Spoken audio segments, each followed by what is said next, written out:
Hello दोस्तों, आप सबका स्वागत है यूनिक लव टिप्स चैनल पर। और अगर आप पहली बार चैनल को विजिट कर रहे हो तो सब्सक्राइब कर लो चैनल को और बेल आइकन को भी ऑल पे कर दो। और अगर आपको मेरे साथ पर्सनली कॉल पे बात करनी है तो आप मुझे इंस्टाग्राम पे मैसेज करो, वहाँ पे आपको सारे कॉलिंग से रिलेटेड डिटेल्स मिल जाएंगे। और ये एक पेड कॉल होगा और कॉलिंग के चार्जेस भी मैं वहाँ पर बता दूँगी। और इंस्टाग्राम का जो लिंक है वो मैंने डिस्क्रिप्शन में दे के रखा है। दोस्तों, आज जिस टॉपिक में हम बात करने वाले हैं वो बाकी दिनों से बहुत अलग होने वाली है, और वो ये है कि क्या करें जब जीवन साथी हमें वैल्यू ना करे। तो चलिए दोस्तों, वीडियो को शुरू करते हैं और सारे जो पॉइंट्स है उसको समझ लेते हैं। अगर आप एक शादीशुदा इंसान हो और अगर आपका हस्बैंड और आपकी वाइफ भी आपकी वैल्यू नहीं करता है या नहीं करती है, तो ऐसे सिचुएशन को आप कैसे डील कर सकते हो, उसी के बारे में आज हम डिस्कस करने वाले हैं। तो चलिए शुरू करते हैं वीडियो को दोस्तों, और सारे पॉइंट्स को अच्छे से समझते हैं। सबसे पहले मैं यहाँ पे एक बात कहना चाहती हूँ। अगर आपको ऐसा फील होता है कि आपका जो हस्बैंड है या फिर आपकी जो वाइफ है वो आपको उतना वैल्यू नहीं करता है या नहीं करती है जितना आपको मिलनी चाहिए वैल्यू उनसे, तो ऐसे में क्या करें। देखो, ऐसे में हम किसी को फोर्स तो नहीं कर सकते या फिर हम किसी के सामने भीख भी नहीं मांग सकते कि प्लीज़ मेरी वैल्यू कर लो, क्योंकि एक टाइम तक ये सारी चीज़ें काम करती है मेरे दोस्त। जब तक आप शादी नहीं किए हुए होते हो तब तक आप रिक्वेस्ट कर सकते हो, उस इंसान को समझा सकते हो, लेकिन शादी होने के बाद सभी का एक अलग पैटर्न बनता है। ठीक है, शादी होने के बाद हमको ये लगने लगता है कि ये तो मेरा प्रॉपर्टी है, मेरी हस्बैंड या फिर मेरी जो वाइफ है वो तो मेरी है, तो मेरी प्रॉपर्टी है, तो लोग ग्रांटेड लेना स्टार्ट करते हैं रिश्तों को।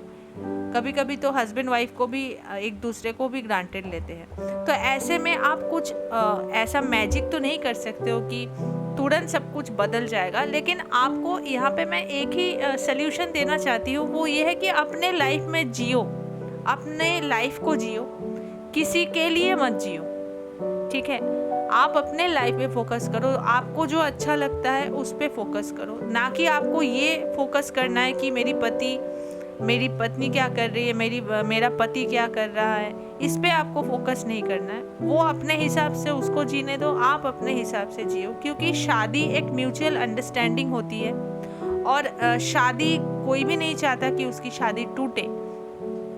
अगर आपका सिचुएशन ऐसा है कि आप ऐसे करके डील कर सकते हो उस इंसान के साथ कि आप अपने में जियो, वो अपने में जिए, तब तक ठीक है।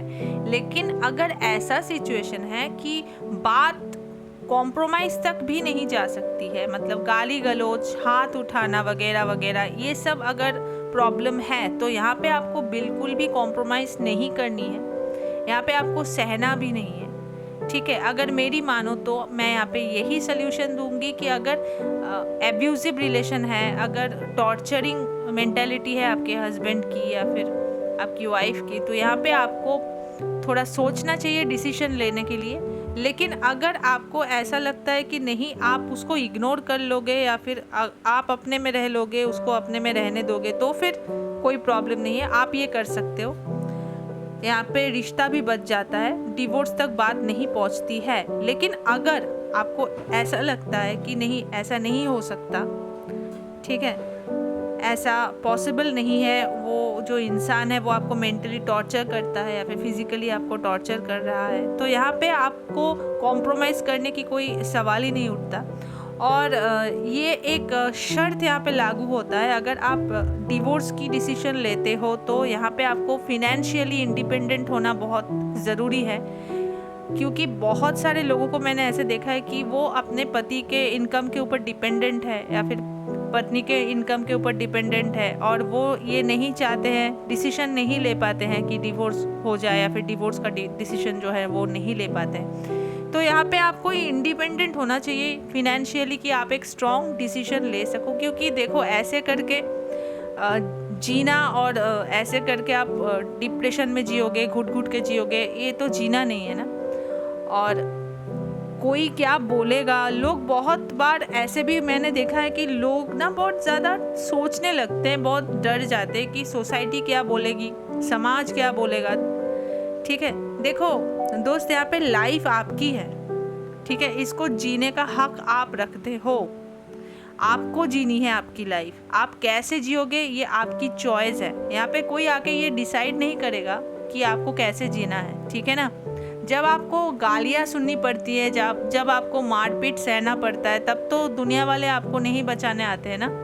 तो लोग क्या बोलेंगे, लोग क्या सोचेंगे, इसके ऊपर फोकस मत करो। अगर आप फिनेंशियली एक हेल्दी लाइफ जी सकते हो, एक फिनेंशियली आप इंडिपेंडेंट लाइफ जी सकते हो, तो डेफिनेटली आपको यहाँ पे डिसीजन लेना होगा। और डिसीजन लेना ही यहाँ पे एकदम राइट डिसीजन होता है। और अगर आपको लगता है कि नहीं, ऐसे मैं उसको अपने लाइफ जीने दूंगा और मैं भी अपने हिसाब से जी लूँगी, अगर आपको ऐसा लगता है कि म्यूचुअल थोड़ा सा इग्नोरेंस करके म्यूचुअल अंडरस्टैंडिंग से आप रह सकते हो, ठीक है, तो आप बेशक रहिए। और अगर लगता है कि नहीं ये तो हद से ज़्यादा है, पानी जो है सर के ऊपर चढ़ गया है, तो यहाँ पे आपको डिसीजन लेना होगा। क्योंकि एक हेल्दी लाइफ जीने का हक सबको है। और मैं यही मानती हूँ कि एक हेल्दी लाइफ आपको जीना भी चाहिए, क्योंकि ज़िंदगी जो है वो आपकी है।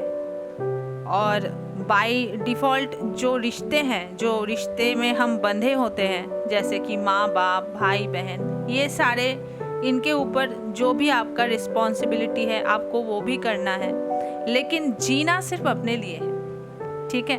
तो अगर आपको लगता है कि आप सह सकते हो, आप रह सकते हो, तो फिर आप इस रिश्ते को निभाओ। और अगर लगता है कि नहीं, पानी जो है वो सर के ऊपर चढ़ चुका है, तो यहाँ पे आपको डिसीजन लेना होगा। इसी में आपकी भलाई है, ठीक है। आई होप दोस्तों आज का वीडियो आपको पसंद आया होगा। और वीडियो अगर पसंद आए तो प्लीज़ यार वीडियो को एक लाइक ज़रूर करना और चैनल को भी सब्सक्राइब करना अगर चैनल पे नए हो तो, और जितना हो सके वीडियो को शेयर कर देना। Thank you.